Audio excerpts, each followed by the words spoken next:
Check, sound check, sound check, sound check.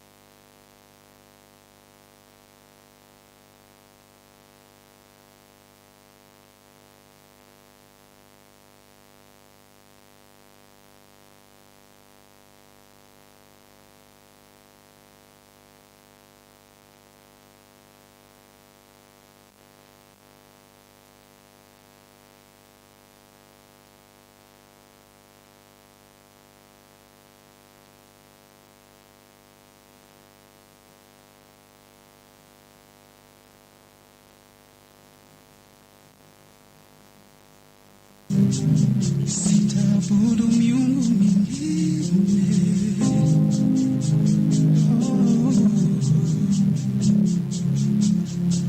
sitaabudu miungu mingine iliyo na mifano ya piga magoti yangu ni sujudu, nitakusanya sadaka zangu ziwe manukato kwa Yesu, astahili sifa.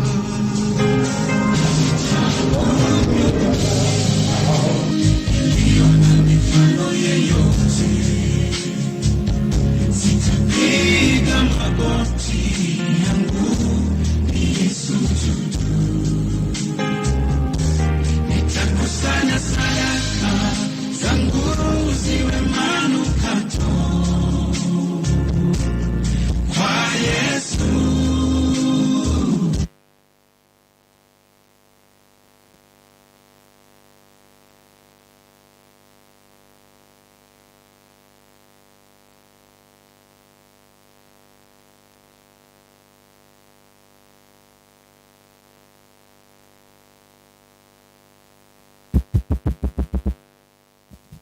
One, two, 1, 2.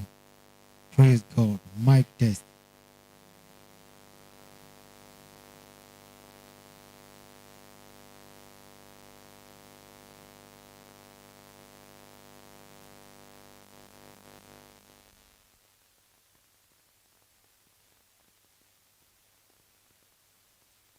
One, two, 1, 2, 1, 2.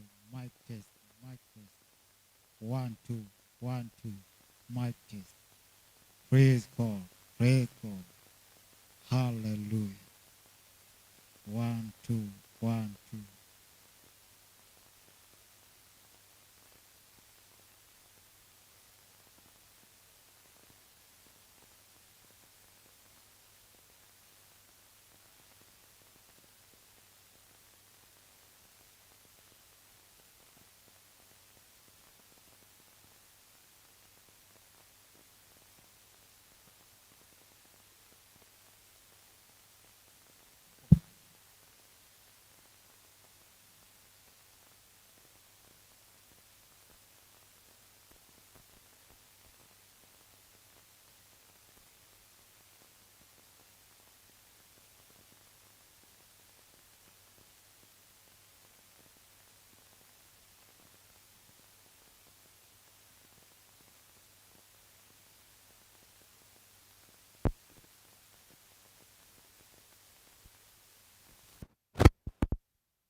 uyamudu maisha bila yake Bwana, utashindwa. Yafaa tufike mahali ambapo Musa alimlilia Bwana na kutafuta uso wake na kusema, Bwana tafadhali, enda nasi, tukuhitaji.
members tafadhali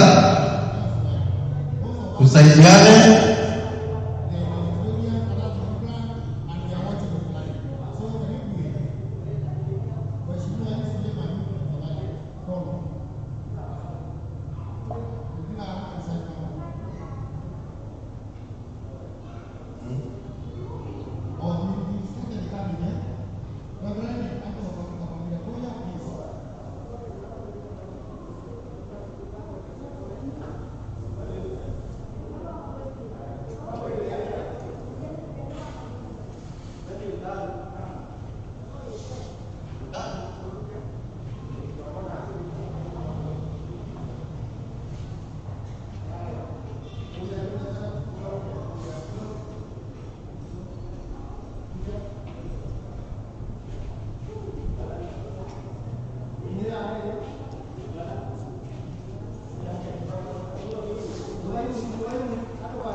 Family members waingie ndani.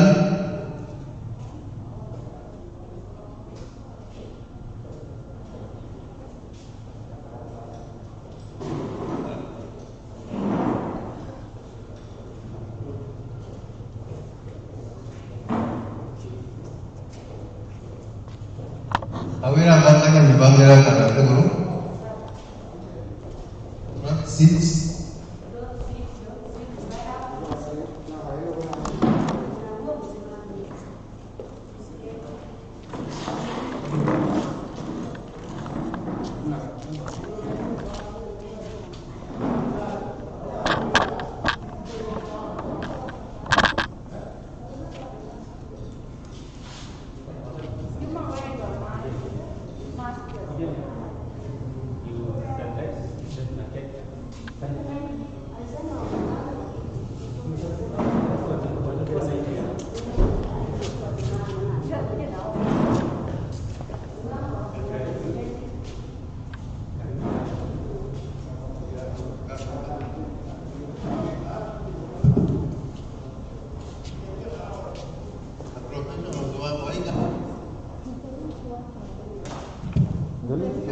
You understand this thing better than us.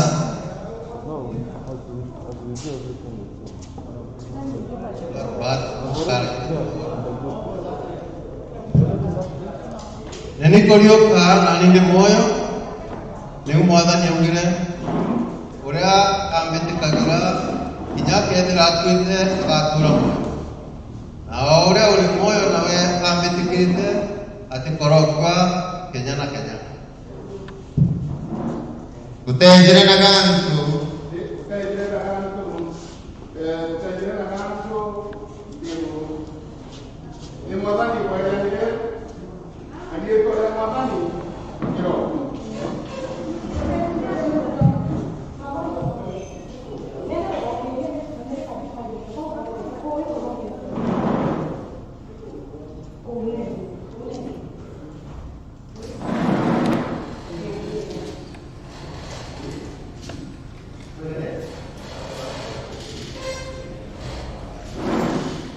please guide us. Ini berapa kebanyakan mau semua kan?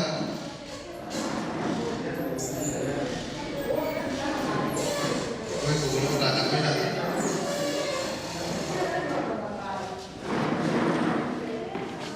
Mana yang menunggu akhirnya iwa ke kuroga aku, nanda siawe iru kuru aku.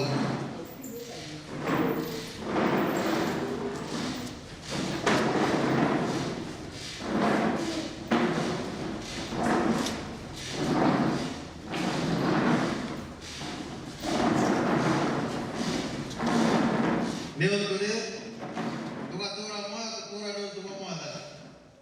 Ona tuka kwa, no tuka muada. Na tuka tukuri, tuedero tuka tura muado, kana tuedero tuka kwa, kuri wapa muada.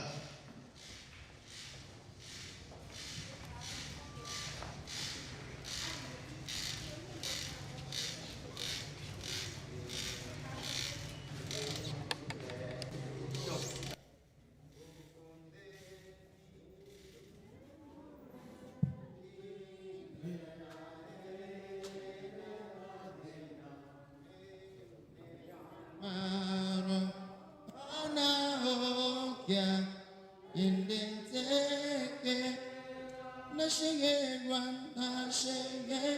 run nemo gudu amwena melangi namaida namai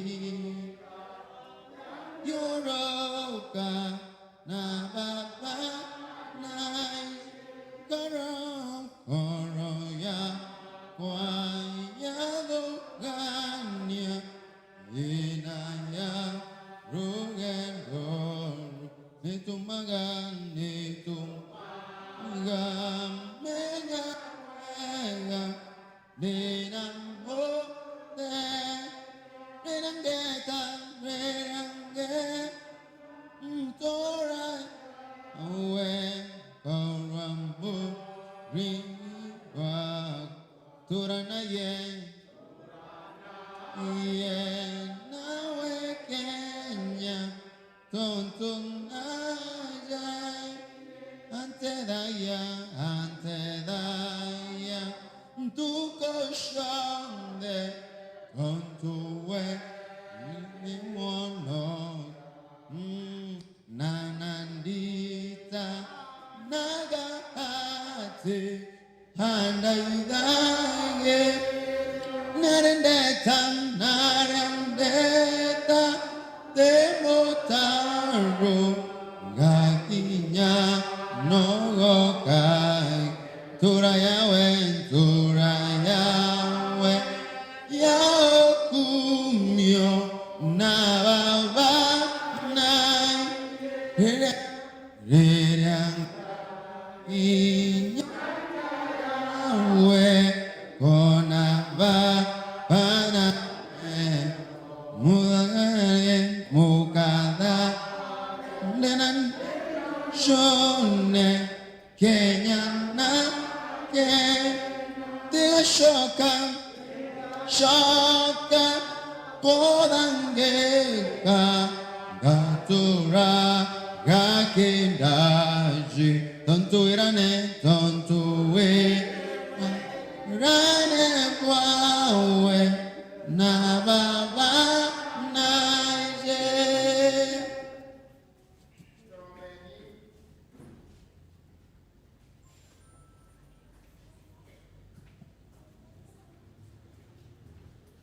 Murungu baba wetu wa iguru mwene kiao kionthe wego baba tatiganagiria bara bagukagira itugucokeria nkatho nontu bwa ngendo inthongi ira weganire kuma kinya Nairobi na guntu kungi mwanya mwankaga ngwathani tukwine nkana njarani ciaku Murungu mwega tukiringiria uyu umwe wetu uria mwathani aba kwendete nora wego mwathani bawaronie kwagirite mujukie nontu bwa kumwenda muno itukuya kirigo baba twikwira mwathani itana mbere ukarania hamwe nati uborerie nkoro cietu utweinya ya mwiri na nkoro nikenda mwathani baba tugakora na kigongwana giki muri wego murithi wetu iwe Murungu mwathani wa moyo uria umbite gikuo gicitho gietu magita jonthe riria turi na kirigo we utitangagia antu kana kubathuria gutiri na gitumi utukaragie riria turi na kwithikira ututugage tukumagia riria turi na gikuone nikenda tukaraga na wirigiro kuria buriku wa moyo Kenya na Kenya utumithagie turikagie witiko bwetu bunthe wegenda bwaku na kiaona giaku niontu wa Jesu Kristo mwathani wetu amen. Baba mnasabuni kurungu wau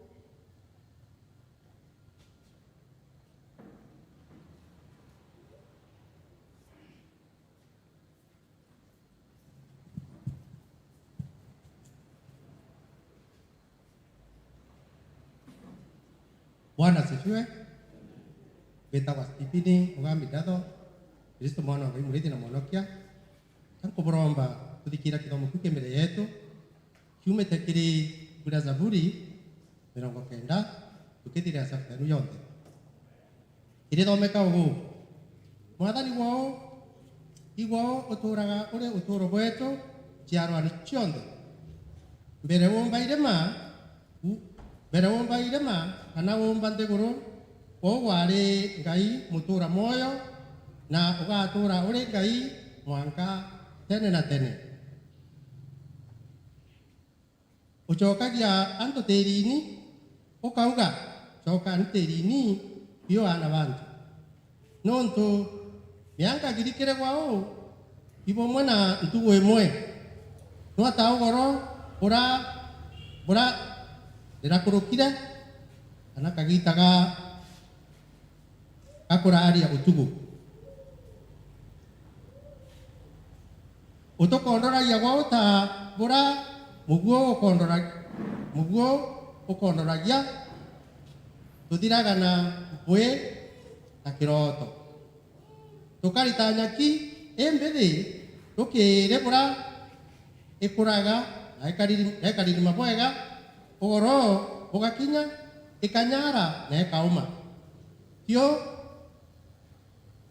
tukuthiru imuthuro waku na twamakua imaruru maku eya metu imaingite mbere yaku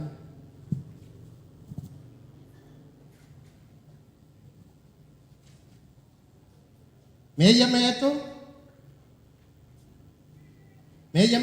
maguido muno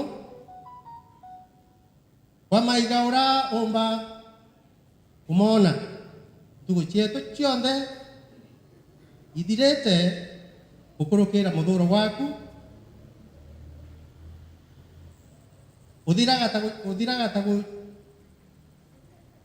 winchia na kuminchukia mianka yetu egutura imianka 70 kana mianka 80 wegua turi na inya amwe na ugu yuyuritu thina na kieva uturo uthiraga na mpwi na ati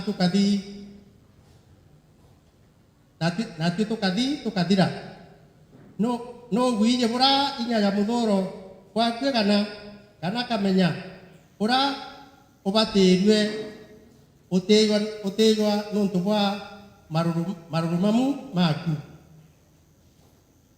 turutane kumenya bura turi na uturo bukai ikaingo tugia na ume mwathani ukathura mwankari yugeirwe kiao tio aruti ngugi baku tujurie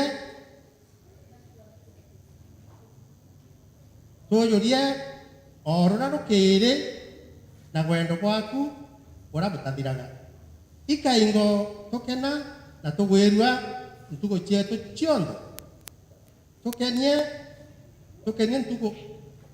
tukenie ntugo igana wataira watuthangikirie na mianka igana wataira tera tonete dina turekerie yuaru tungugi baku tone mantu maku mainya mara urodite na ntiara cieto na cio ne ukumio bwaku ukumio bwainya yaku nene wega bwa mwathani ngai gwetu urokaraga nati urotutethagia kumba na manturi monthe mara turuthaga dikithia ngugi ya nyara cietu wa mwathani kiri twenda ba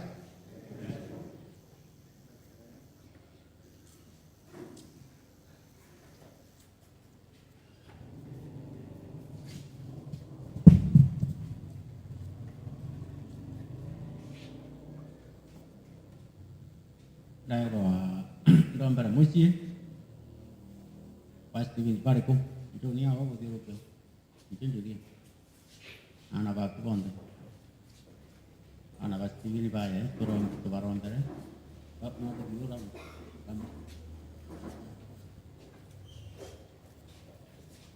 tu karon panon tu wa ino ini apa atigire itu betul kematan rakatin tadi ya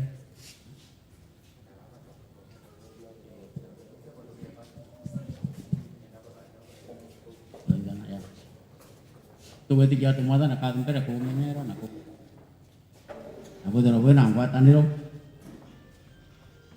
apa gura tu banoi anau gira ketika gira ketika gira nyukoi nyukoi nana apa itu orang orang kaya budari ni aku tu yang tuan kaya tu orang namanya 1960 kan itu kanisa amatan ada muitire arwah kanisa teromben atau jokeran kado maninya murungu bapa itu babu tu jokeran kado punya non tuan kugira sebina dek ke puru tu punya pemuita kaya tu kurang mana non tuan family non tuan judia nana bapak ponte kaya tu barom bero baik kita mau aku kaya tu iromba wadari negen korona kinya ke muiri kaya itu nampere nak kuat menyara nak kuat kari kinya anak kau anak kinya cowok berapa itu robai nak kau oni tu kurang bero kinya gue cawu ira baru tak dekat di komba kuat teh benda nama istar marah itu komba kuat tiga baik kemo itu nampere nak kuat menyara modai nak kuat kari pada hari ni baru kira ruki nak pakai mama kalau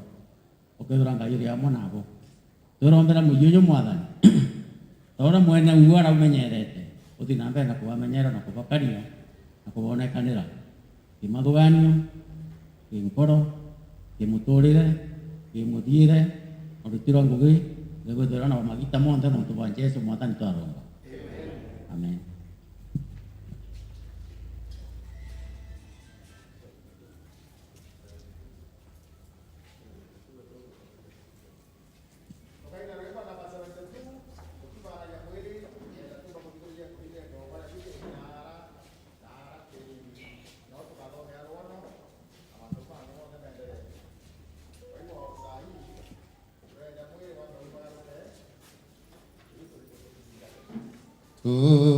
Urirugen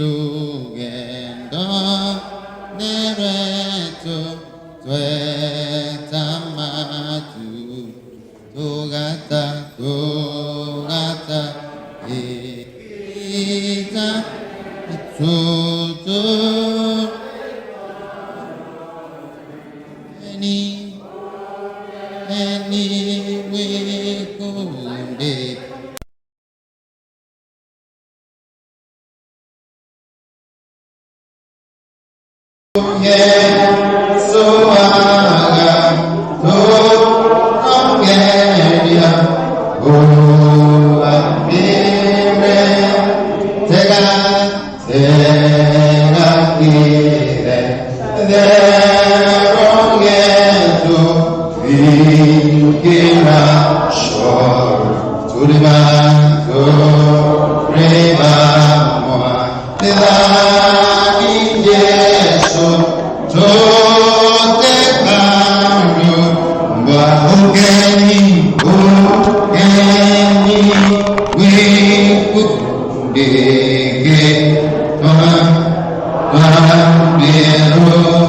Oh,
Banji yake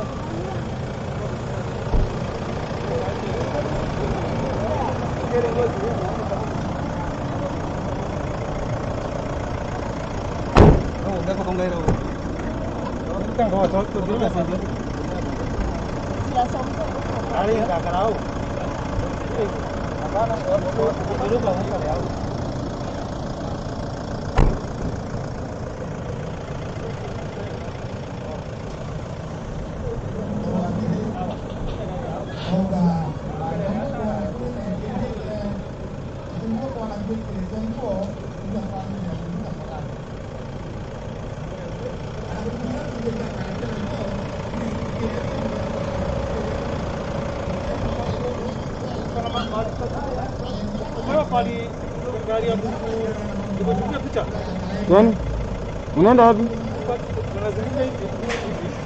Niko hapa. Kwani nafanya nini?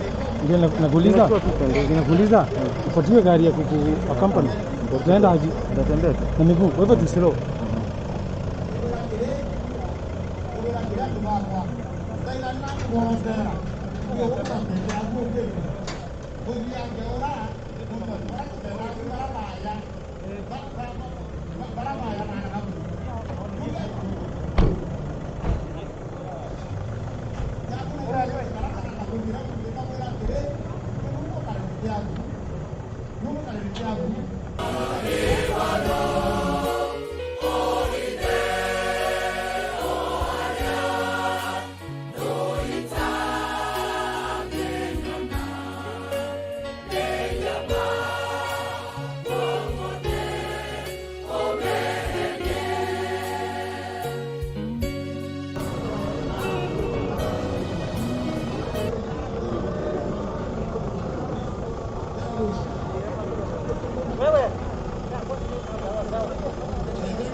Nawafuata tu. Nhắm, có cái vô cái.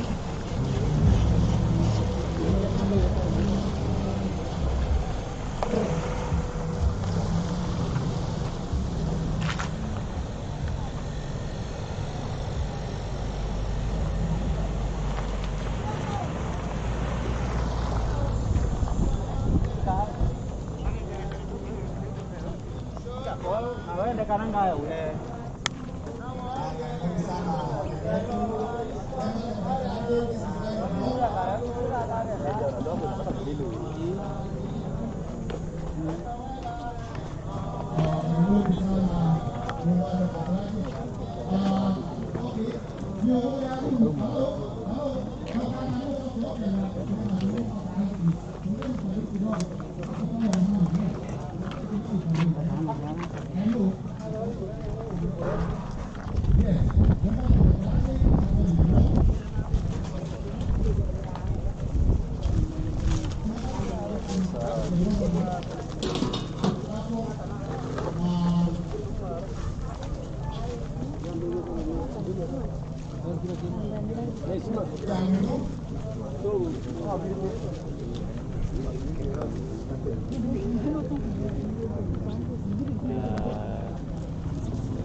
Hata vikakalirwa hivi.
Aya, ndikeriani please.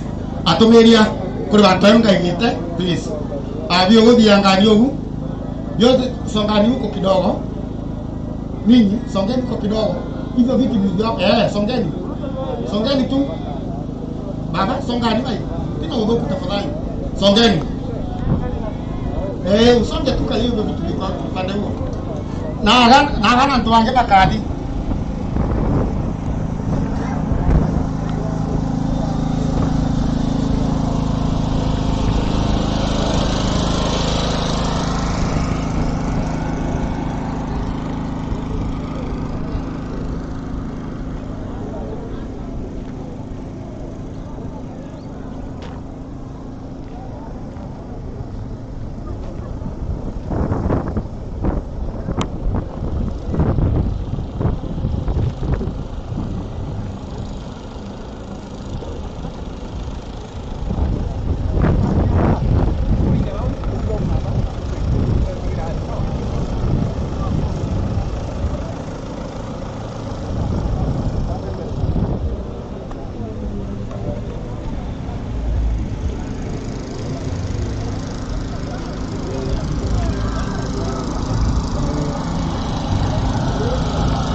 Enoka yako akanya ke no tonta. Tunga ino.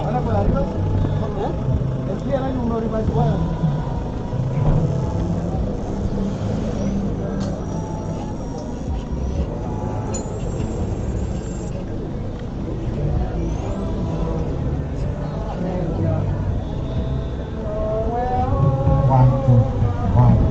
Weka unipe feed. Weka unipe feed. Sorry? Unipe feed niende huko. Na sasa hiyo cable itafika mahali Mike ataangalia. Wataongelelea huko ama huko. Naona nikaa pale. Sawa utapata wapi? Sawa niko nayo. Apart from that kwa sababu naona Itasonga gari. Ukiongea hii cable ya 20 meter itakuwa imefika mahali hapa. Sawa, acha basi ambie mtu wa gari, tafuta mtu wa gari atusongee mbele.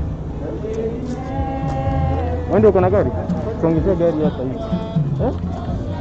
Hata alafu ile rili yenye inakuja ile rili inakuja mpaka mahali hapo hiyo. Ni anayo nafaa. Hebu tuone. Asanteni wa kanisa. Mungu atakuwa na mtu anaongea na mtu ambaye na maji siku hizi. Kama unaingia hapa Hebu angalia. Sasa kuna rili hapa.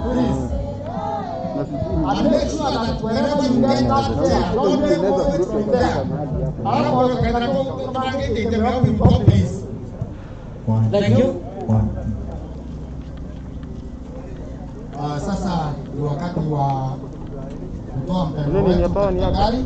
Ile ni hapa. lake. Nimechukua. Hiyo ni ya chachi. Watoto wake wote wamefika pale na wanazunguka.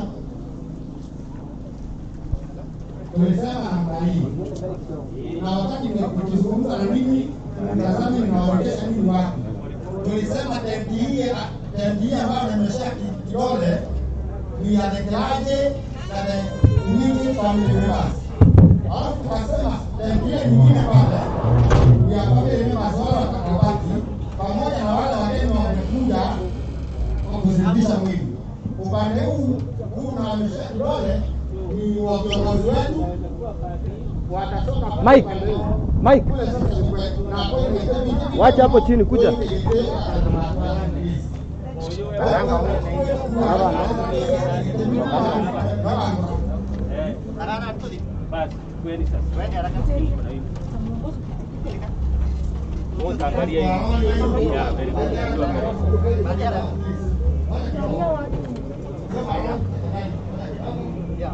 Sasa kuja mgeni.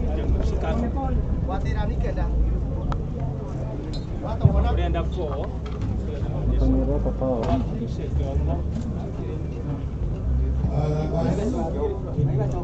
Ndio kitu nimeweka pale sawa. Sindike kijana wewe ni wa nini? Mpendo wetu ndio sasa anatolewa katika gari.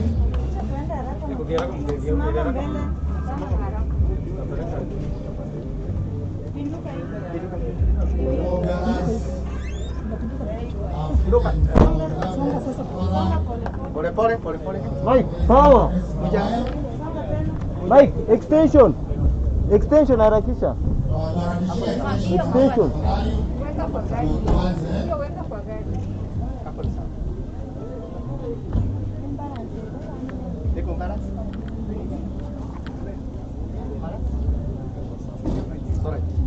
Mike.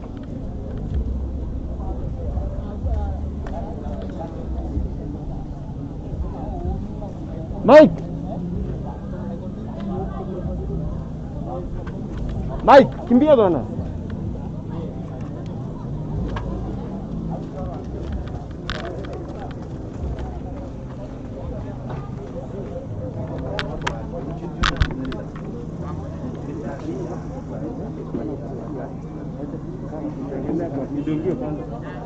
Nidungie kwanza.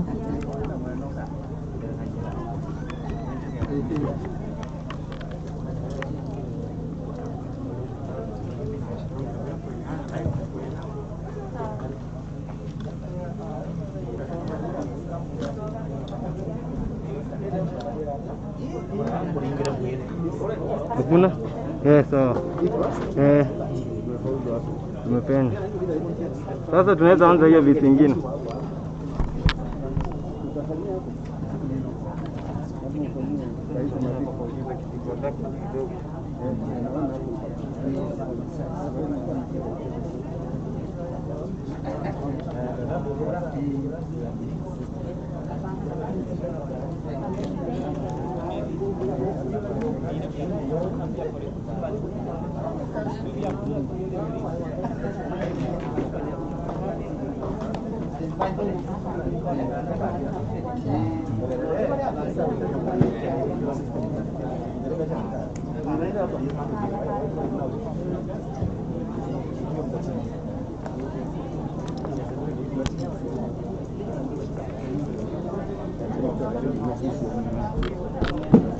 Poleni sana, usione kama tumechanganyikiwa na vile ambavyo matumizi tunazofanyia kazi wakati mwingine huwa na mambo yake.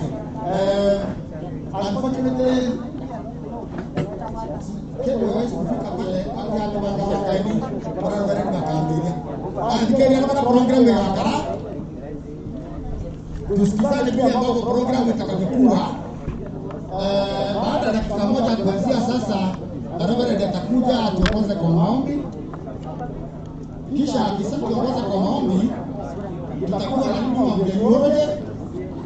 Baada ya elimu ya theology, tutarudishia kaje tena waendelee na masomo na mahubiri. Alafu baada ya pale, tutatafuta dakika chache na tuzungumzane. So that is how the program is going to be. Sijui kama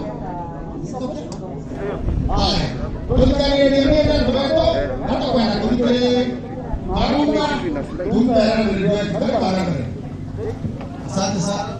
Nimekupa. Ikiwa tokea nipinda, naomba sasa tusimame tuweze kuomba ili kuendelea na ibada yetu. Tafadhali tutulie tuweze kuomba.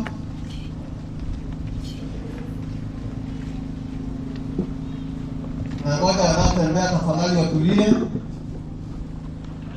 na tuombe.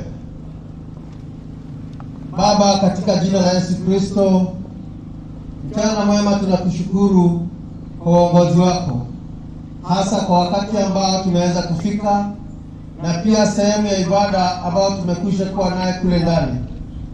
Kwa sehemu hii nyingine, Mungu, tunajikabidhi mikononi mwako ili katika uongozi wako tukaweze pia kuendelea kulingana na matakwa yako. Tunajua Mungu ungali unatupenda ingawaje haya tunayapitia, lakini neno lako utuambia kwamba hata kama tutapita katika mambo kama haya, upendo wako bado haujapungua. Na hivyo tunajikabidhi mikononi mwako katika sehemu hii ya ibada, ili Bwana ukapate kutunenea kupitia maandiko na pia mnenaji anayekuja kusimama na kutunenea. Naomba Bwana ukaweze kumiminia maneno ambayo ya kututia moyo na kuinua hali zetu, ili Mungu tunapoenda kuyasikia ambayo yameandikwa katika Biblia na ambayo Mungu anaenda kusoma mbele yetu, mioyo yetu ikapate kuinuliwa, mioyo yetu ikapate kutiwa nguvu, ili katika hali hii tukapate kuona uwepo wako. Haya yote tunaomba tukikukaribisha kuwa mwenyekiti katika sherehe hii yetu, ili ukapate kutuongoza. Katika jina la Yesu Kristo tunaomba na kuamini. Amina. Bwana Yesu asifiwe. Nimesema tunaendelea na ibada yetu.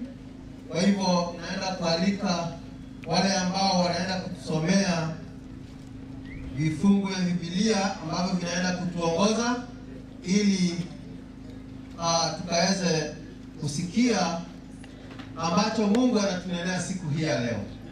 Kwa hivyo nataka kuwakaribisha ambao wanaenda kutusomea. Tukianza na msomaji wa kwanza anaenda kutusomea somo la Yohana.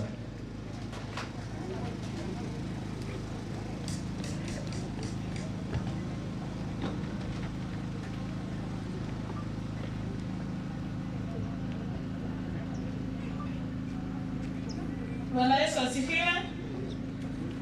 Bwana Yesu asifiwe. Bwana ndio mwega. Kama kita moja. Tuone 14 kwa mbele mama kaida to tutakatunze kamera ngere na mwanza. Tuone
Asante.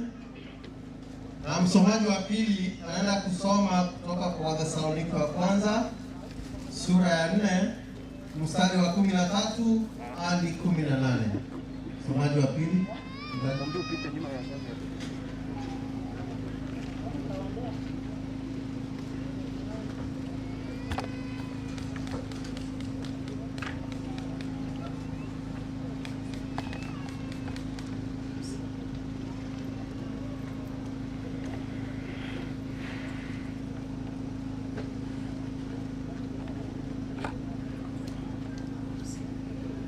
Basi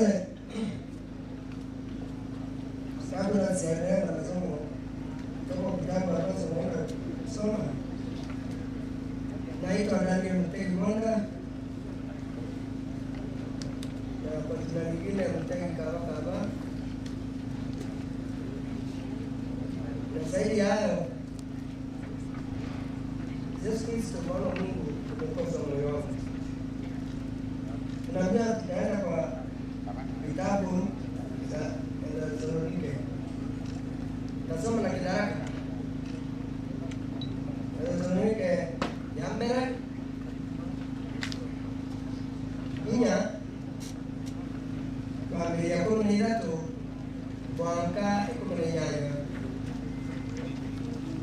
Baba nakulia Biblia kidaraka ni 2:8. Wakati ya Roma. Kalau kalian tu kedua kudoka, wajib kibara bagian. Kudoka, wajib kibara bagian. Betul ni. Aduanya nak dia. Dan aku menyebutnya bukan kiri ente kibara bagian. Jadi kau betul boleh nak kia apa?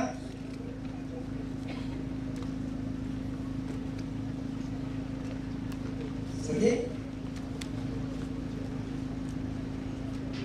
betul betul nak kia apa? Dan pasal nak boleh kira. Boleh kira tidak senang kira, dan lupa. Kalau tu nak kira, itu kita kaya dia mati. Ya, kalau kan bayi akan kerja, dari ibarat lagu, bayar ni. Iko medan mama tokuwela maume te kinwada bara ke wato ya moyo ya mata ne atoka ikatuka kulana mbele bara bakku ya mata ne kaya umayoro ukaiwe kakayoka ulutawado ayo kama kaula munene na karubeta kanai na utubambe ibara bakira kategori Kristo bagaduka baduka para ukai betul moy untuk kali bangun apa ini dua mati ini kayu ngau tu di belakang mana ni mana ini Nagumag wala na ya namata ni dole e kanayan ni itu na regalo itu ayo te kamala ni ida tabake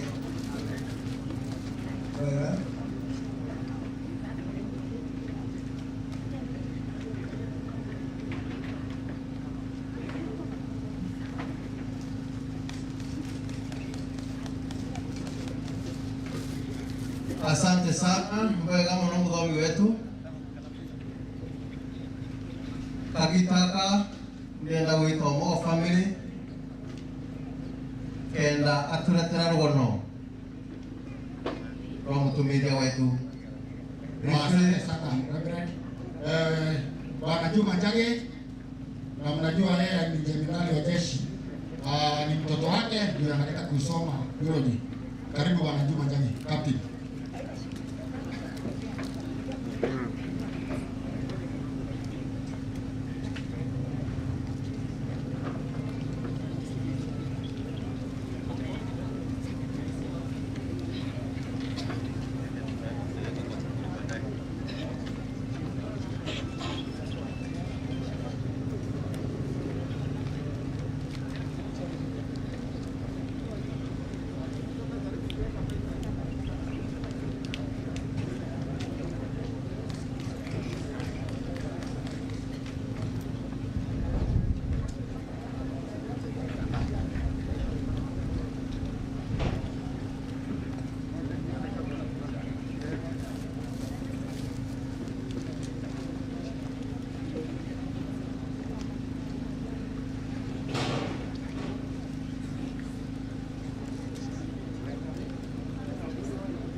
Tapere na yesiwe.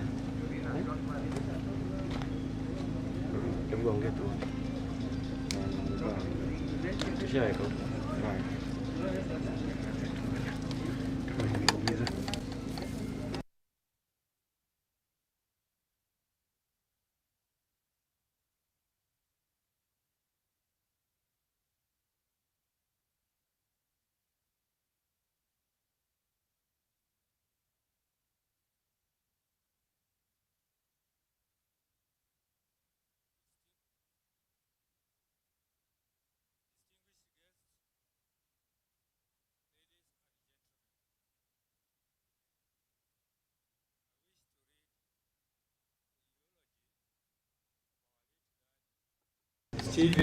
Nduyo Tokaungu.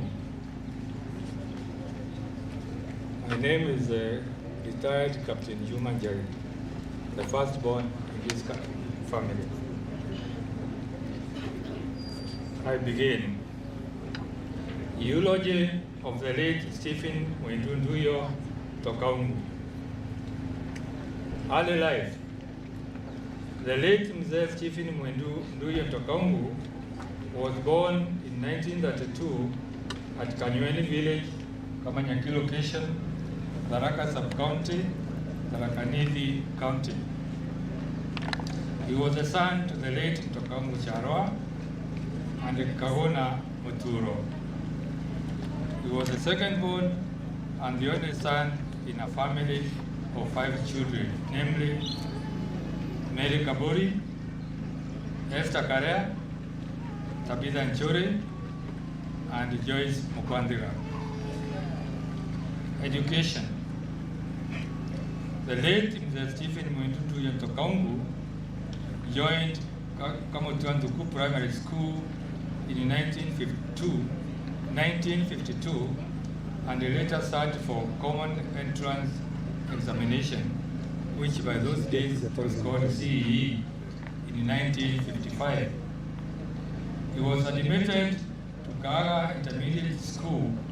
However, due to lack of school fees, he was made to repeat in 1956.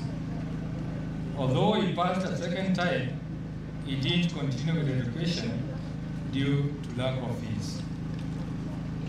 Work. The late Mr. Stephen Nduyo Tokaungu decided to start business and later was employed as a road construction supervisor in 1962. He later got another job with the Water Development Department as a wire reader.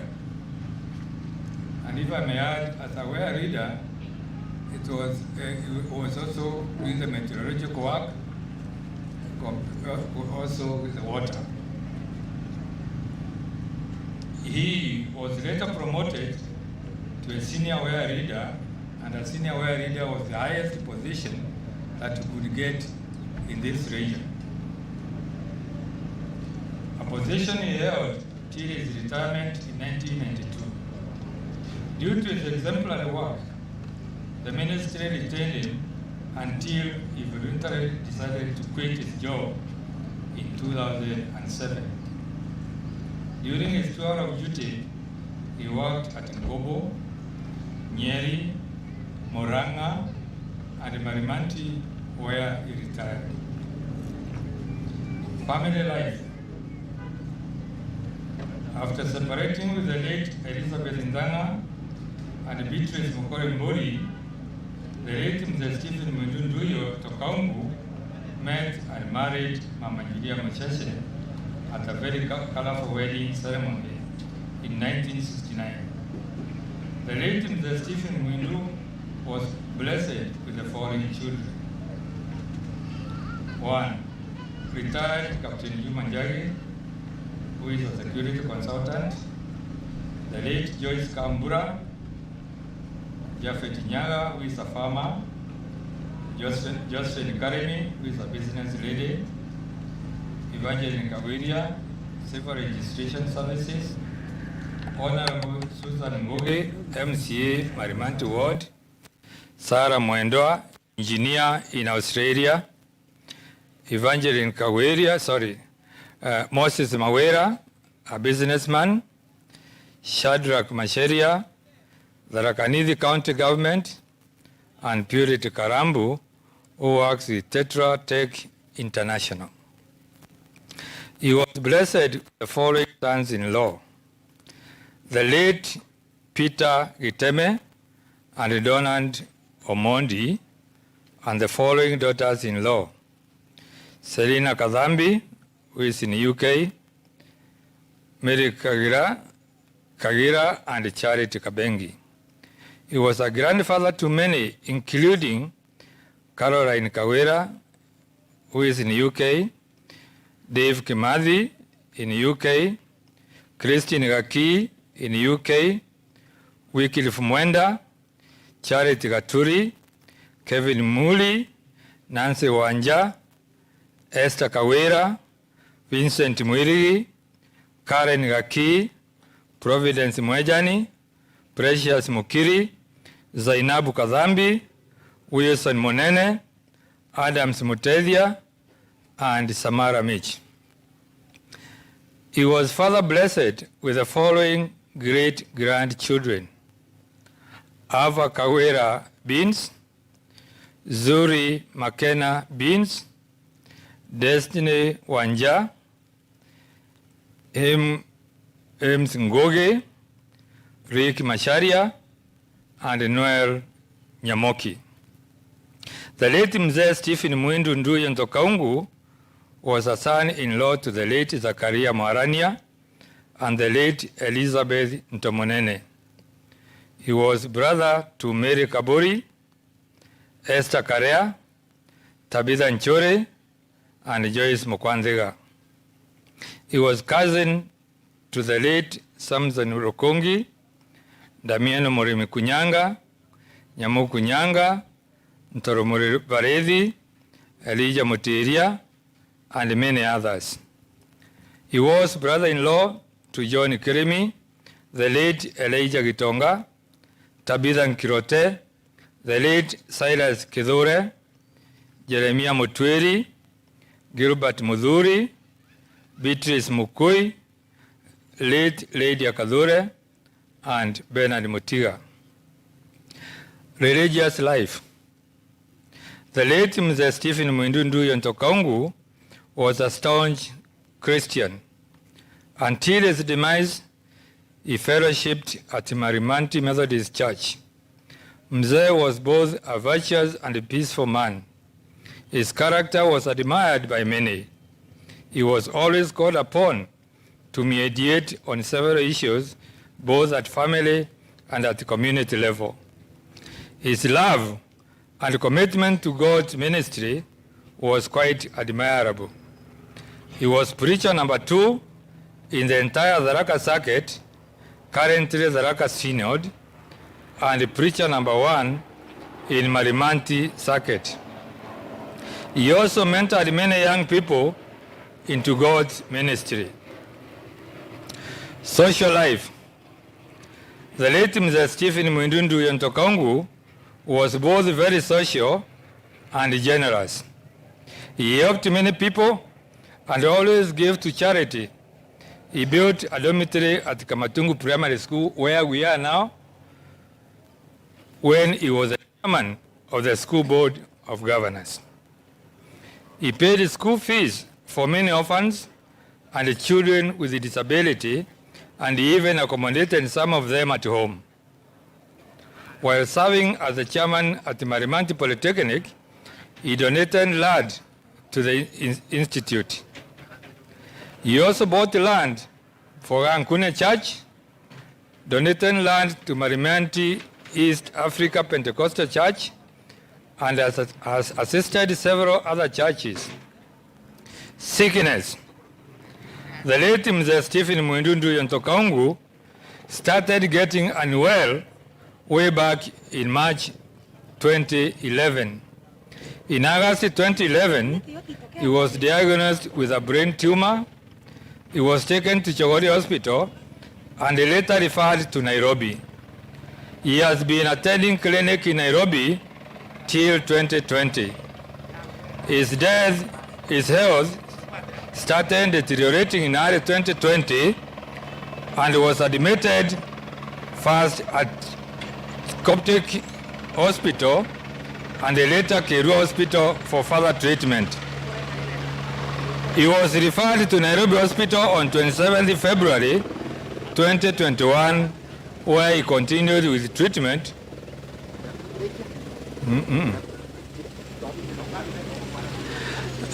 Let me pause there for a while, please. Aya, ebegani sana. Kankwenda kumenyithia tiri inu te amana. Aga koyeto koyo wakinyi baba wetende no. Kwa gwende bakinyaye taka tukaruga mabona tuwete shima. Tunaelewana? Tunasema wageni wetu wanazidi kuingia. Hata hiyo helikopta umeona hapo ni mmoja wa wageni wetu. Kwa hivyo watakapowasili tafadhali kwa heshima tusimame tu dakika moja, hata si dakika, sekunde 2, alafu aketi. Kisha tuendelee. Kwa sababu sasa hata akiendelea kusoma ile hata akisikika. We are very sorry for the dust. Very sorry for the dust, but for now Bwana Mwindu unaweza kuendelea. Endelea Bwana Mwindu. Security tafadhali. Security members vijoni hapa. Security members karibuni hapa. Haraka, there is an issue for you. Captain, endelea. Let me repeat the sickness.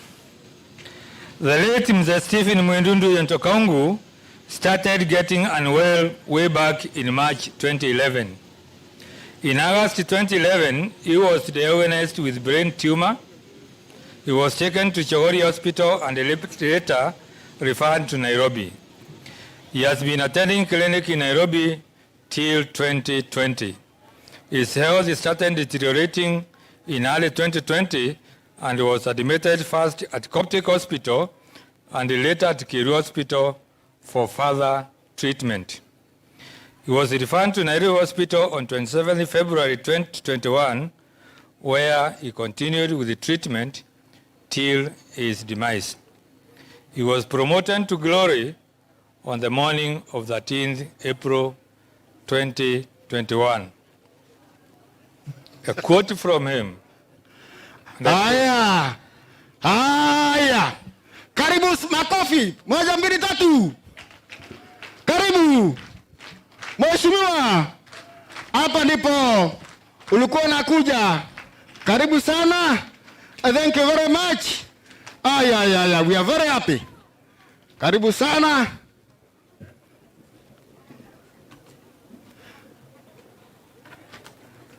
Huyu ni Mheshimiwa Kionjori.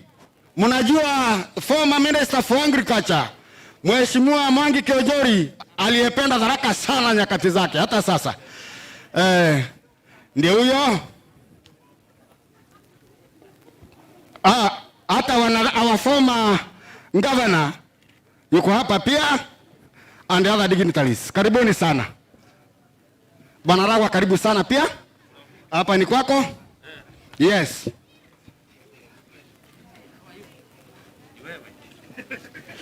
Hapa tulikuwa na mama yetu wa mbunge ya Tharaka County yuko hapa pia. Mheshimiwa Nkadha. Ndiye huyo. Yes. Yes, wageni wetu, we are sorry umekuta tukisomewa Euroje. So tutapause kidogo tuendelee na Euroje. Otherwise feel at home. Jua lisijalishe ninyi. Hapa ni tuko sambamba na jua, sio? Hata uko Laikipia kuna jua mheshimiwa, sio? Haya. Endelea Bwana Njuma Njagi. Thank you MC. Asanteni waheshimiwa wale mmeingia. Karibuni na mjisikie mko nyumbani. Nilikuwa namalizia and we are quoting 2 Timothy 4:7. I have fought the good fight. I have finished the race. I have kept the faith. Thank you very much. And God bless you all.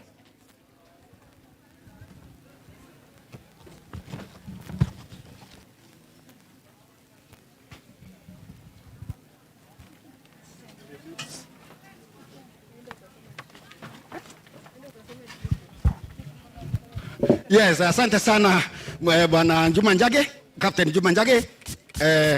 Huyo ni mtoto wa the deceased na alikuwa captain wa jeshi. Kidogo amepumzika, ameretire. But he's still an expert in security. Yes. So kama vile tulivyoanza kusema ya kwamba we have quite a number of hand washing points. Make sure that your hands have been washed. Na hakikisha ya kwamba una barakoa. You have put your mask. Not only putting it on, but putting it on properly. Yes.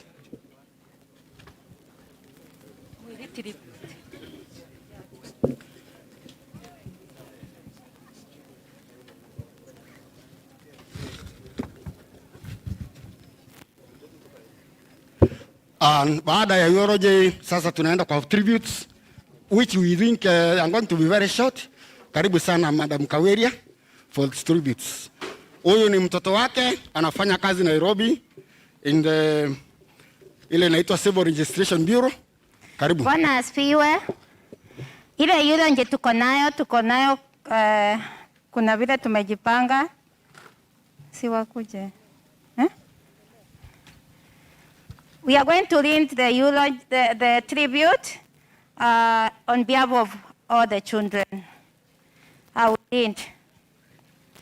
Dad, when we would have given anything to still hear your voice, calling us by names and nicknames as you fondly did. You called me a Banji, and I felt so good. For you to stay a while longer, it still seems too soon.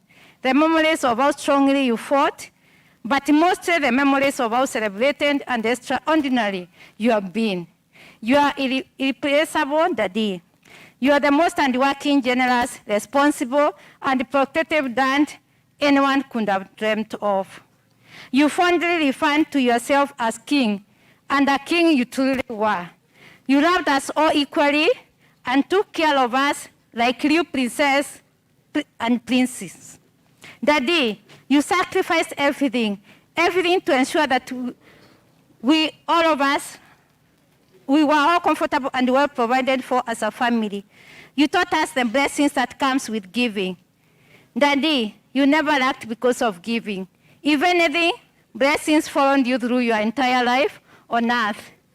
All our life, Daddy, we'll be thankful that we had a father so true and dear. We never under a search for a hero because you, Daddy, were and always be our hero. You were a friend first, our father, our protector, our everything. You never shield away from being you around us. You are always there in our every small and big milestone. We remember how you would do anything to attend all our school and church events so committedly and pat our backs whenever we excelled. You also patiently and lovingly corrected us whenever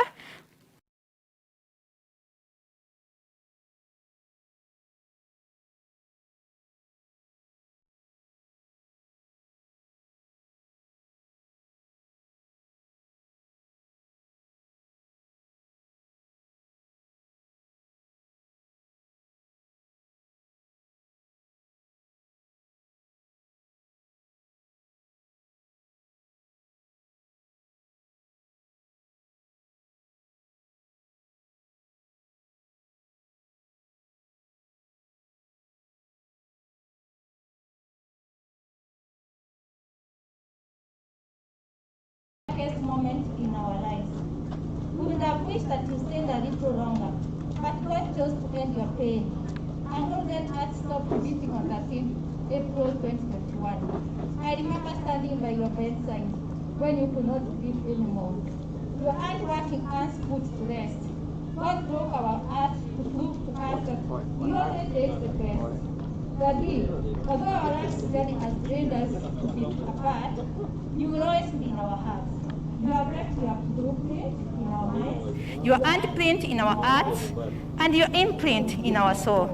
Rest with the angels, our King. Rest in perfect peace, our hero, until we meet again on that beautiful shore. Thank you, Daddy. Sawa. Then we also have a sister who lives in Australia and she wants to give a tribute online. Welcome, Sarah.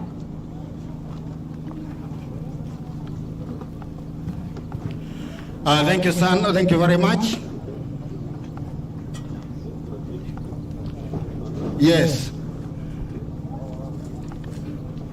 Ujue hapa tulipo kuna ile inaitwa online streaming live na inaendelea because some of our family members wa mzee huyu ambaye tumekuja kumlaza hapa leo wanaishi Uingereza, wengine Australia, ndio waone. I'm Sarah. I'm Stephen's daughter. I want to start off by thanking you all for coming out today to celebrate my dad's beautiful life. Although today is going to be a very hard day, I want to take this time to remember and honor the special memories I had with my dad, the mighty king, my fellow engineer. You know, dads are someone to look up to, someone to follow, someone to admire, someone to be proud of, and someone to brag about, someone to hold and someone to cry with, someone to learn from and someone to respect, someone to listen to and someone to talk to, someone to try and impress, and someone most of all with whom to share everything this wonderful life has to offer. I'm so incredibly grateful and happy that I can stand here today and tell you that I have earned all this and much, much more with my dad, Mr. Stephen, the mighty king, my fellow engineer. I have been blessed to have earned king as my dad. To say I love my dad would be an understatement, and to say that I'm going to miss him would be an even greater understatement. Dad was the most important person in my life. I feel heartbroken to no longer have him here with us. My dad was an incredible person, the most loving husband, father, grandfather, and friend to many. My dad wasn't okay with only being a wonderful husband and father. He also wanted to give back to the world and help others in need. Dad was hardworking, compassionate towards everyone, and deserved the success and rich life that he enjoyed. He taught me many, many things. I think most importantly, he gave me the ability to know that if you really put your mind to something, anything is possible. And to never be afraid to give anything a go. It is this ability that in the last few years led me to giving Dad specialized medical treatment a go, even when there seemed to be very little hope. Dad's love was unconditional, and this is something I'll cherish from his character and take me with me forever. His kindness and generosity will be remembered by all who had the pleasure of knowing him. Dad loved our mom Julia so much and spoiled her like crazy. For 52 years, they've shared everything life can offer together. They were a great team supporting each other in every way. Dad always fetched firewood for us for as long as I can remember until he was no longer able to walk and supported. He would say he was doing it for his lovely wife. Every end month, Dad would hire a full Land Rover to bring back shopping from Merrilltown, half of which would be family groceries and the other half personal stuff for our own mom. I remember one morning as Mom was busy sorting out the boxes of shopping that Dad had brought her from Merrilltown and went like, okay, watimigo nyokwe atio kudhambaga naumo. Mami, tamenya bora abagu, my little brother Macheria akwirire, tuwira tuamenyire babagu totiga, otire ntiwa no tikoro dhamba naumo. My dad loved me so much. I have so many memories of this exceptional love, and I'll share a few. I remember one day when I was in lower primary school. I went swimming with my little friends after school instead of going straight home. As I approached home several hours from the time Mom had expected me to have been back from school, I heard my mom swearing how she was going to beat me to death. I believed what she was saying and went to hide in the bushes. Later in the evening, I saw Dad as he herded the cattle back home. He asked me why I was in the bushes, and I told him Mom said she was going to beat me to death. He promised me that he wasn't going to let her do that. We agreed that I was going to spend the night on their matrimonial bed. So trusting I was of Dan that I felt very safe sharing the same bed with Mom as long as Dan was on the same bed. And sure, we shared the same bed, the three of us, and Mom didn't touch me, leave alone beating me to death. After being the top girl in the record division with my KCPE exams, I missed to receive my secondary school admission letter long after all other candidates had received theirs. My loving Dan decided he was going to take a long trip traversing Meru, Chuka, Makueni, and Nairobi to search for my admission letter. I was so full of tears as Dan packed his bag to begin the long journey in search of my admission letter. Luckily, his trip ended up being a short one, as his first stop school is where I had actually been admitted. Dan escorted me to school every day for the 4 years I schooled at Kaga Girls. He would always bring me to Jenico Supermarket, the largest and best supermarket in Meru town at the time. Dan would be left outside as a shop for whatever I wanted. He would only come to the counter to pay. Reflecting about it now as an adult, I'm amazed that he really seemed to care less how much I was going to pick and what the final would be, for as long as I was happy. On the day I did my last KCSE paper, my dad came to pick me up with a so huge and beautiful bag. I asked him why he bought me such a huge bag. His response, "Imbonire inkogorire enene keda ukadhineo university." So sure was Dan that his daughter was going to university. I remember when I finished my bachelor's degree in engineering and I was admitted for a master's degree in engineering, Dad asked me if I wanted to pursue the master's degree or start working. My response was that I wanted to do the master's degree, although it was very expensive. Dad quickly asked me, "Master's, can you give a million?" I went like, "Ari." And Dad again quickly went like, "Abuno kuona taka Kenya moi siringi ta Kenya million." This was 2003, and as you can imagine, 1 million was very big money then. Then came my New Zealand admission for a PhD in engineering. The PhD was only partially funded and I had to pay for travel tickets and upkeep in New Zealand. As usual, my dad, the king, said he would fund the other bit. We discussed how much the balance would be. Although Dan convinced me that all was well, I still didn't know where he was going to find the money. We still went ahead and had a farewell party at home. Dad escorted me up to Meru town, where he was supposed to withdraw the money to fund the balance of my scholarship. We headed to Barclays Bank, and I remember the cashier asking Dad how much he wanted to withdraw, and his response was, "Sionde imbirete kanaga kaga kwa kuona kudoma PhD rugongo." The cashier said he could withdraw everything to zero as he had to leave a minimum balance. Dad didn't try to push the withdrawal to zero. The money was handed over to Dad in bulk and he handed it to me. He escorted me to the Nairobi Matatu stage in Meru. His last ones as he sent me abroad were, "Ukona da tura banki siringi sionde, wadi udome boega." This was how much my dad loved me. He extended similar, if not larger, love to his wife Julia, his children, grandchildren, and the community at large. Dan was such a funny person.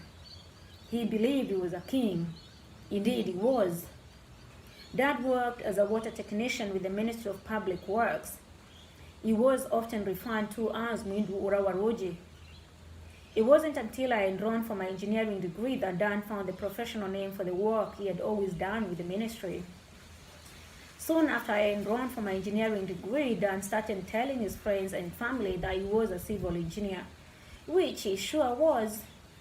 On the day of my master's degree graduation, as we walked around with Dan, we came across the civil engineering building. Dad asked me if he could borrow my graduation attire and take a photo. I very proudly let him borrow my attire and take a photo. little did I know his intent. A few weeks after my graduation, I came home. We had just started having lunch, and from nowhere, Dad went like, Sarai, tera nyukwe kana nko ya graduation yaku ritore yakwa ritone kire file ya ma engineers ma Kenya de civil engineer wambere Kenya mwankaba uga wananiwo ingraduate kairi. I laughed so loud and told Mom it was true. Dad added, Uga Kinyanta mwoni diye bisambe kirete gown. I now knew why he insisted on a photo in my graduation attire in front of the civil engineering building. It was just Dad being Dad, the funniest person I've ever known. We as a family have had a long journey with Dad's sickness. I specifically want to thank our mom Julia for the unconditional love you've shown Dad over the 52 years you've lived together. This love has clearly been tested even more so over the last 10 years when Dad has been terminally ill. I remember when you, my little brother Macharia, and I were busy rushing down to Nairobi Hospital, and I briefly made suggestions as to where we could possibly get the hospital money from, and you went like, warning, Wanankaira Gitere Steven Jara Imugitira. I'm humbled by Mom's strength over the last few years and her ability to focus on the amazing life she shared with my dad and not dwell on what she has lost. I hope that through this I can find strength from her example and be there for her whenever she needs me. Iboega Mami. To my little brother Macharia, it sure has been a tough journey for the two of us in supporting Dad. Thanks for keeping the promise we made to each other, that we won't ever give up on Dad no matter the magnitude of the challenges. I am really proud of you, my little brother. I know Dad is looking down right now on this and us, and I truly believe he knows just how loved he was. Dad would have loved all this attention. I miss you, Dad. I love you, Dad. You are and forever will be my hero. God loved you, and now you are home. Thank you. Hi everyone, I'm Sarah. I'm Stephen's daughter. I want to start off by thanking you all for coming out today to celebrate my dad's beautiful life. Although today is going to be a very hard day, I want to take this time to remember and honor the special memories I had with my dad, the mighty king, my fellow engineer. You know, dads are someone to look up to, someone to follow, someone to admire, someone to be proud of, and someone to brag about, someone to hold and someone to cry with, someone to learn from and someone to respect, someone to listen to and someone to talk to, someone to try and impress, and someone most of all with whom to share everything this wonderful life has to offer. I'm so incredibly grateful and happy that I can stand here today and tell you that I have earned all this and much, much more with my dad, Mr. Stephen, the mighty king, my fellow engineer. I have been blessed to have earned king as my dad. To say I love my dad would be an understatement. To say that I'm going to miss him would be an even greater understatement. Dad was the most important person in my life. I feel heartbroken to no longer have him here without.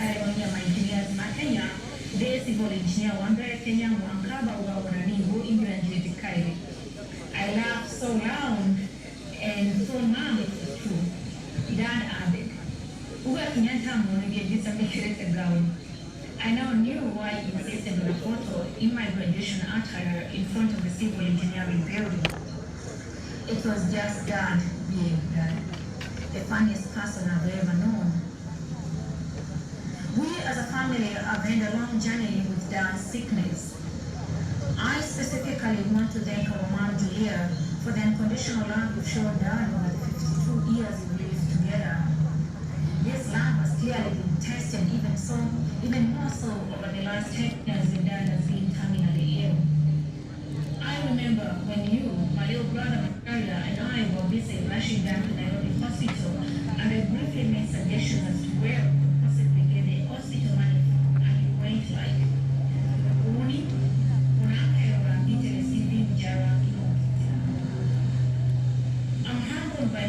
time over the last few years and her ability to focus on the amazing life she shared with my dad and not dwell on what she has lost.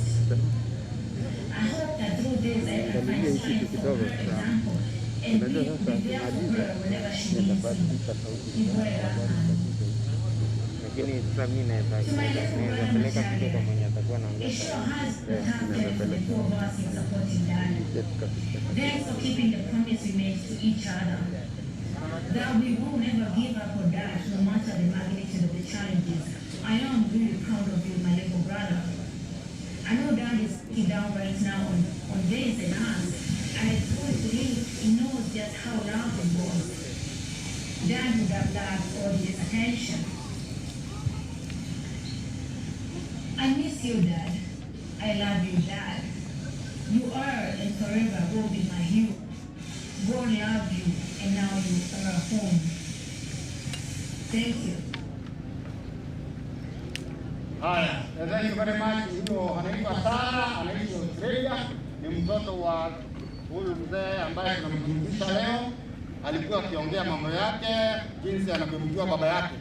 Sasa tunaenda moja kwa moja kwa Madam Kamba, anakuja kusoma on behalf of Mwindu's spouse. Karibu sana madam.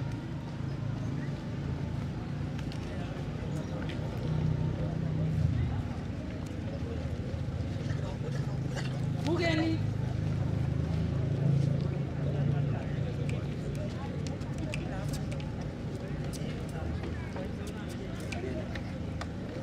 Mugeni. Tukumbieni Yesu Kristo. Amen. Bwana asifiwe. Amen. Haya, ibwe gani mono?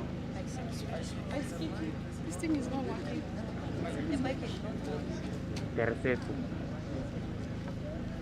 Mugeni kaidi. Bwana asifiwe. Amen. Tumsifu Yesu Kristo. Kwa gani mono? Yomekawa penina kamba muronge kana kambanja. Wale wantu reno.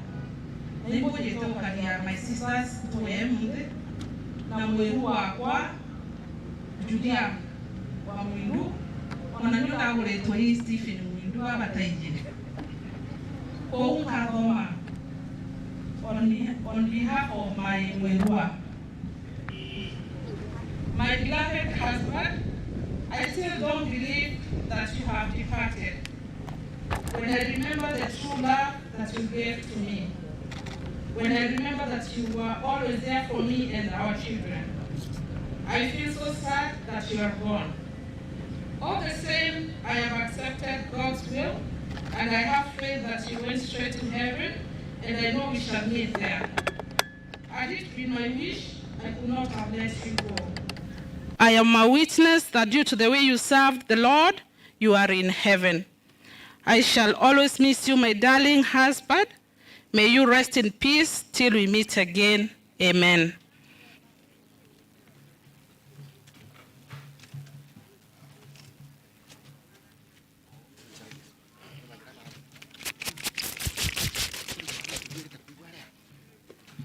Asante sana Kambanja.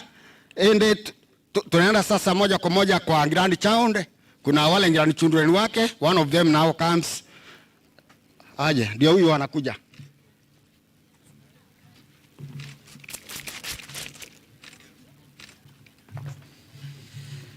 Yes, Bwana asifiwe.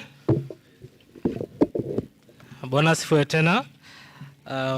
On behalf of grandchildren, I'm going to read the tribute. A light from our lives has gone, which has left a vacant place in our hearts that can never be filled. A banquet of beautiful memories spread with a million tears. I wish God could have spared you for a few more years. We hold you close within our hearts, and there you will remain forever. Our grandpa lived a life full of joy and happiness. Whenever we think about him, we remember how humorous he was, witty and clever.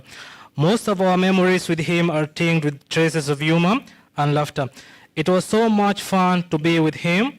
He loved to laugh and have fun, and we adored him so much. We remember how he used to tell us funny stories about his childhood and school days, and we always thought our grandpa had a very extraordinary childhood.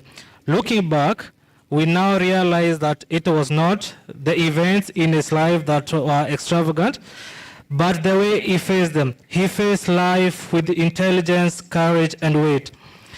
There are angels God puts on earth who care for us and guide us. You can feel their love and gentleness as they walk through life beside us. And you are one of them, Papa. You did great things for us every day and held us close to your heart.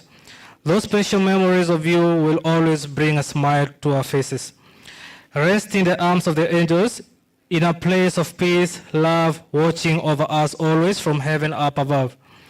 The bond can never be broken because it was created out of pure love and care. Grandpa, we will always miss you, but we have so many memories of you. When we think about you, we will always think of you with a smile. Today we are celebrating a life well lived by you. Rest in peace, Shosho, till we meet again. Thank you.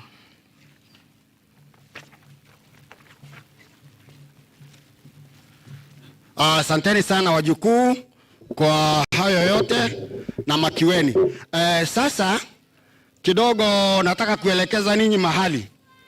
In case ukiona mahali ulipo hapana network na unataka kupiga simu, ile simu ya kuzaliwa nayo ile, kama wewe ni mwanaume utapita njia hii, angalia mahali ambapo anakunyoshea kidole, there is a pavement pale, utapita uje hapo mbele. Hapo mbele hapo.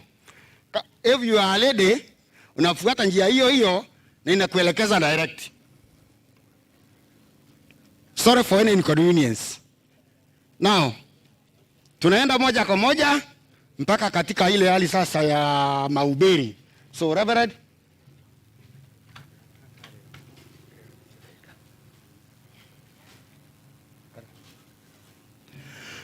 dakika moja tafadhali, there is an issue.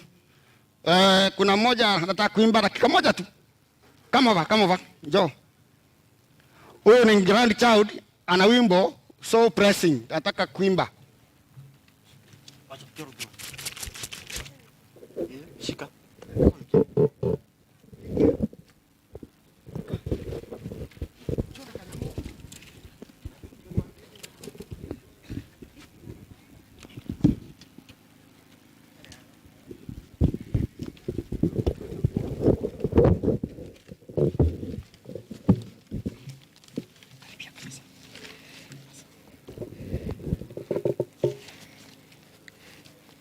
Jina langu ni Zainab Doris Mawera. Nimeona acha tu niimbie shosh kawimbo kamoja. Nitaanza. Rest in peace babu, hey. Rest in peace babu, hey. Ulikuwa jasio kama ayala kule Nyimirini. Ulikuwa jasili kama simba nyikani. Ulikuwa na nguvu kama simba jike awapo mawindoni. Leo umetutoka babu, pumzika kwa amani. Nenda babu, nenda, pumzika kwa amani. Nenda Lakatale, tutakutana mbinguni. Nenda babu, nenda, pumzika kwa amani. Nenda Lakatale, pumzika kwa amani.